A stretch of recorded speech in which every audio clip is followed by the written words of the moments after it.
Құрметті қазақ елі, құрметті бауырлар, құрметті жамағат, міне өздеріңіз көріп отырғандай Қаскелең қаласында Лабағата мешітінің дәретханасында тұрмыз. Өздеріңіз көріп отырғандай осы дәретханаға күрделі жұмыс жүргізу басталды. Сол жұмысқа қолдарыңыздан келгенше атсалыссаңыздар. Бұл жерде қайта жөндеу, толыққанды жұмыстар және сондай-ақ қазандықтың орнын ауыстыру секілді ауқымды жұмыстар бар. Осы жұмыстарға баршаңыздың қолдауларыңыз өте қажет. Пайғамбарымыз саллаллаху алейхи вассалам өзінің бір хадис шарифінде Мән кәна фи хажати ахихи кәна Аллаху фи хажати. Кім мұсылман бауырын жәрдемінде болса, Алла оның жәрдемінде болады дейді. Алла тағала Құран кәрімде айтады: фастабихул хайрат, жақсылықта жарысыңдар дейді.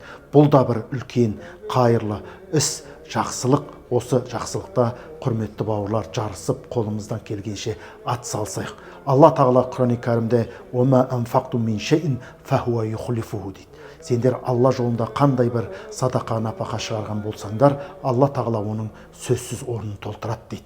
Жамағаттың құлшылық жасауына, жамағаттың тазаруына қолымыздан келгенше үлес қосайық. Алла тағала осы ісімізге жәрдемші болсын. Қазақта жұмыла көтерген жүк жеңіл дейді. Олай болса, бәріміз жұмылатын болсақ, аспайтын, алмайтын асу жоқ. Олай болса, құрметті жамағат, осы кішкентай бір қайырымды шанаға қолымыздан келгенше ат салсақ, Алла разы болсын.